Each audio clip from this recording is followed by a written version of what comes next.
What's going on, everybody? Welcome back to Aged Out Reacts with the two hosts of the Aged Out podcast, Mike Fantini and Evan Worrell. And today we're doing something that we've been meaning to do for a while. We've had multiple people request to react to Phantom 2010, and we decided to put a little bit of a twist on it, which we'll explain in a second. But before we get to that, hit subscribe on the YouTube channel, comment, like, share the video. You guys, everybody knows the drill at this point. We've been around a while. You know how YouTube works. Check out social media. Check out the podcast, Aged Out Podcast, on all major podcast services. With the show and YouTube channel is sponsored by Lone Star Percussion, so head over to lonestarpercussion.com, use the discount code AGEDOUT, and you'll save yourself $10 on any order of $50 or more. Everybody wins in that situation, so go take advantage of that if you need some equipment. And all right, did all that. So today, Phantom 2010, but Evan and I have both on the podcast, on reaction videos, throughout the lifespan of this channel, kind of. Would you say that we've said Phantom 2010 is phenomenal, but the book isn't the hardest thing in the world? No, I don't think that what stands out to me for that ensemble is like how crazy the book was. It was more like just how balanced and blended it was, the clarity, obviously, just the level of excellence and consistency that group achieved very, very early in the year. But I wouldn't say it's my favorite Paul Rennick book or favorite Phantom book of his. Yeah, I would agree. So what we're going to do is, as you can see now, we're going to start with a couple short clips of Phantom 07, who was, I think, safe to say, had a much harder book and still achieved at a very high level. This is probably one of my favorite Rennick books, period. It's awesome. It's really good. So if you haven't seen it before, you're in for a treat. And then we're going to go straight from this to do like a side-by-side of Phantom 2010. And then you'll be able to see 07 compared to 10 and the book difficulty differences, and we'll point stuff out and all that good stuff. So the 2010 video comes from Jason Schladweiler's YouTube channel. So we'll link his in the description. Go check his content out. Has some other cool stuff up there. And now let's watch some Phantom 07.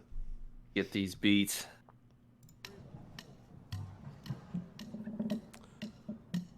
So yeah, as you just saw, this is the closer, and then the next video is the feature.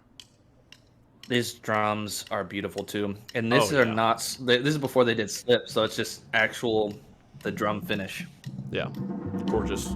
It's like a teal fade into that black. The way that this book develops over long periods of times is just magnificent. Tasty. Little pick tips in the snare land, puffies, so many textures. Now they're playing with the saucers.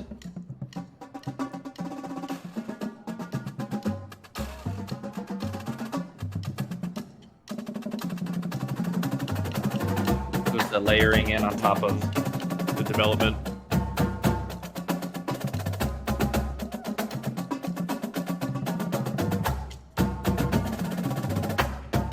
I always love how he makes slow tempos feel so comfortable.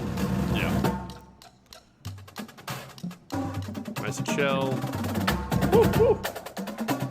Dude. Those drums sound amazing, by the way. I know. This is probably like the epitome of a. This is probably the epitome of like a tune job, like ensemble, bass, snares, quads. Like, if somebody was like, "What do you want a drumline to sound like?" I'd be like, Phantom 07. This right here. We're going to back up because that roll touched my soul.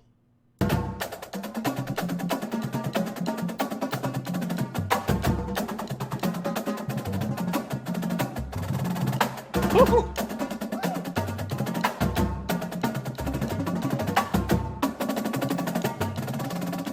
Woo! Okay, Big old roll.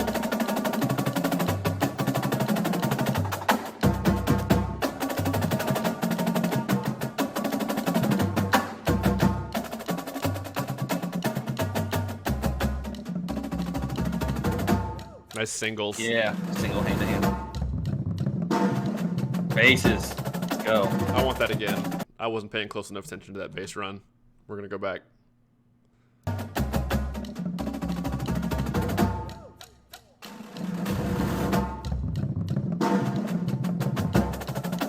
layered over top of the buzzes.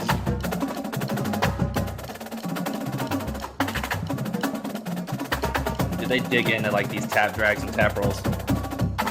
Oh, they threw those threes in there, I think. He does that a lot.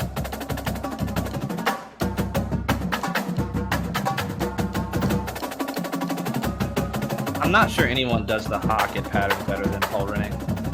No, not at all. And I want to point out, this drumline are playing the drums. Like, there's no whisper jetting. There's no... They're all playing. There's some weight behind it. I like it. Some beat. I feel like 06 and 07 both had some more weight or aggression behind the playing than maybe maybe the current balance that they go for. I'd agree with that.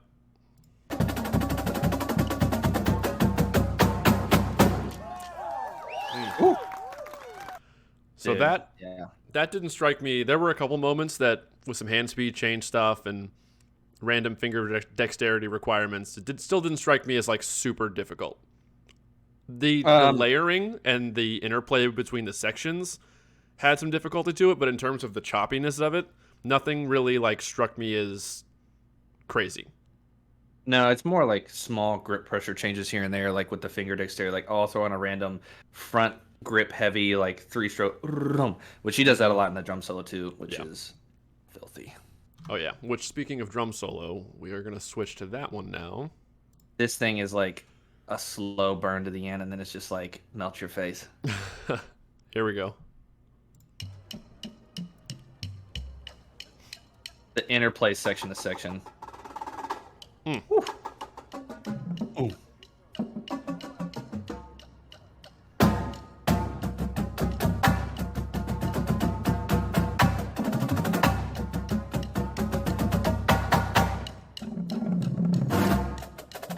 Bass lead in.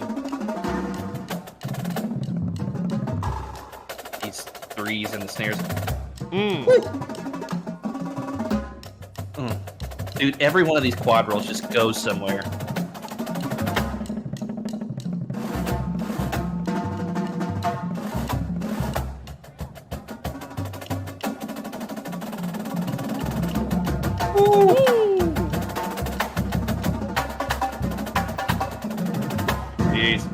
The bass layering over that, I'm going to back up like 10 seconds. The bass layering over what the snares and quads were doing, listen to the bass splits. I want to make sure I go back far enough. Hopefully this is... Ooh,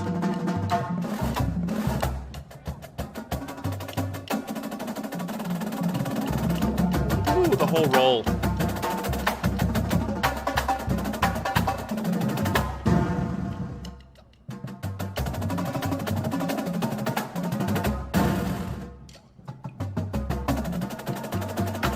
Look at that.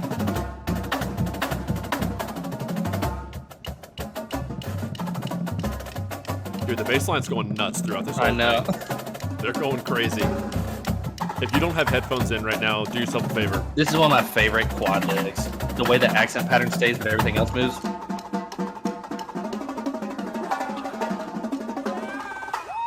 Woo! And that roll up the drums. Uh-huh. Dude, we're just building into it.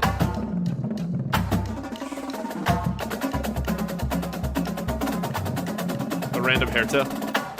Oh.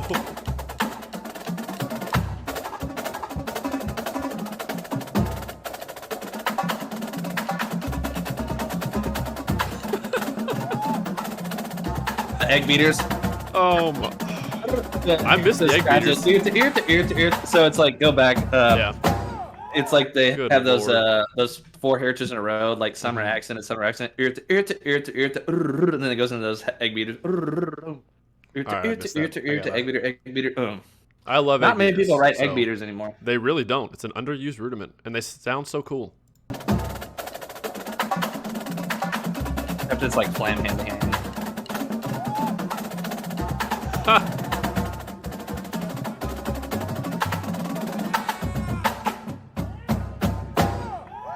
Woo! Go Dude, home. I love that. Nuts. I saw them in a lot a couple times. They had a really, really good drumline that year. Was not their best performances on the field, which ultimately hampered them from probably going for another drum title Mm-hmm. because I think they were third that year behind BD and Bluecoats. So Yeah. Yep. Stupid good. All right. Stupid good. Let's go to this Phantom 10. Now, there was some beef in that second video. A lot of it, actually. Like, there's some notes going on. Yeah. Some tough stuff. All right, let's watch 2010 and compare.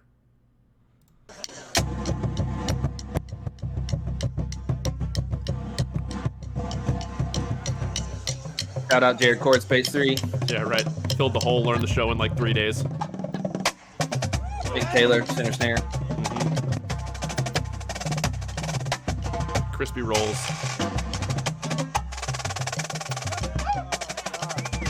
Beautiful dynamic contrast.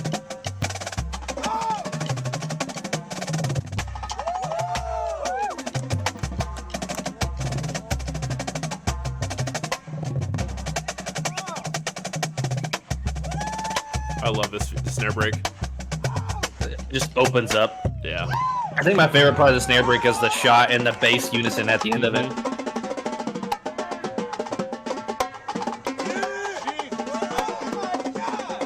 This quad line was nuts. Real good. Go back. Let's go. Let's watch Yeah. the beginning of the snare thing. I won't talk through it, but the exchange from when you just get that bass like unison at the very end of that shot release. All right. This is probably the only really part that I would say is like difficult though. Bold statement. Yep. Here it is. The quad line this year was better than the 07 quad line. Definitely.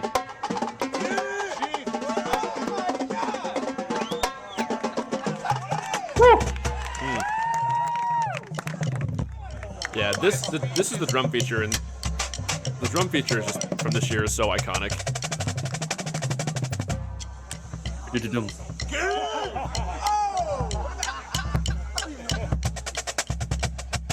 They were like this clean for like the last 2 weeks of the season Yeah, too. it was nuts.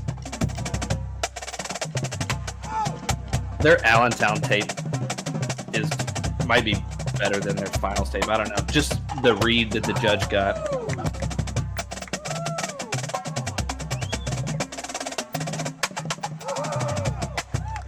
Yeah, I actually was just about to say, like, none of this strikes me as super difficult, but then Yeah. like that phrase was kind of nice. They had like the heritage in there. Yeah.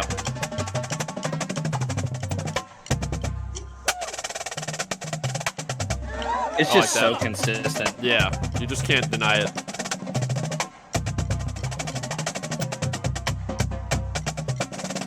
You can always just find the interplay section to section, like nobody's overbalancing each other. Yeah.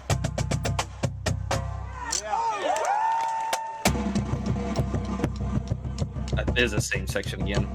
I don't care.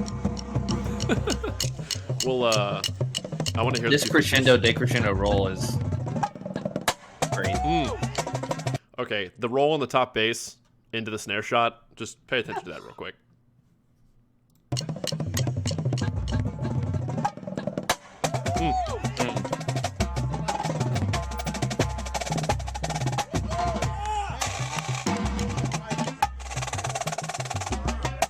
It's so tasty, very minor volume change, but when everybody commits,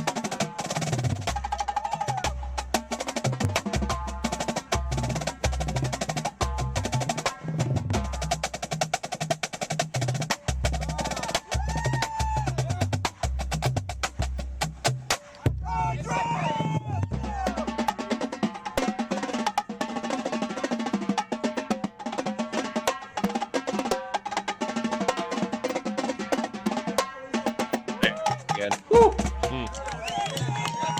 right, we're gonna fast forward a little bit.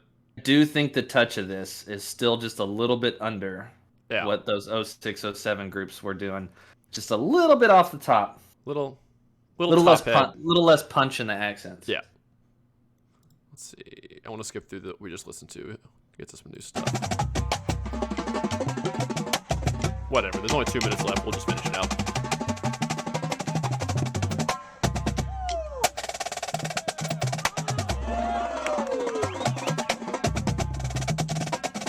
Like that stuff sounds harder than it is. Just like some tap rolls with Yeah. some accent. And,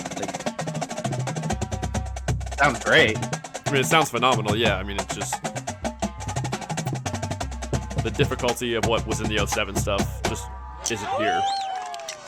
Those like small bursts of like those pocketed threes from 07. And then just like the flam vocabulary. That quad roll was so good. That one was too. This quad line was bananas.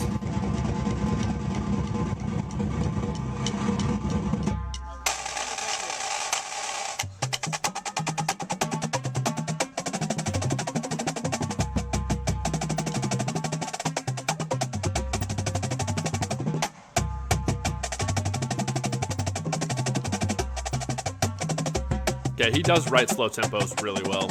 Yeah, it just feels good. Yep.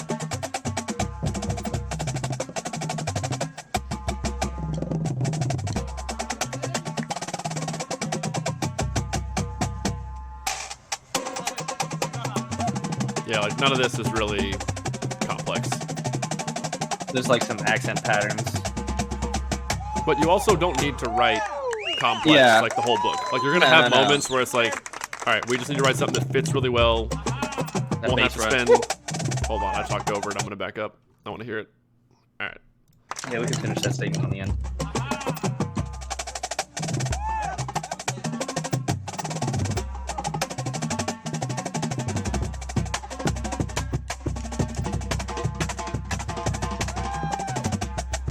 Nice. Hockett's heritage graded accent. Check it.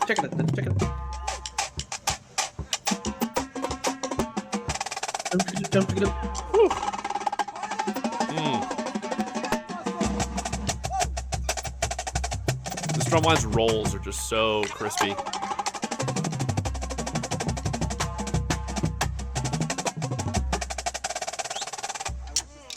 Yep. Nice. The whistle. Kentucky State. All right, we're done. No. Also, so impressive that they had so much consistency and just clarity on the field that they won percussion title as an ensemble from like 7th place as a corps. Yeah. So that's a pretty remarkable feat in and of itself. Yeah, people talk about that kind of thing about the earlier on in finals you go on, like it's just hard.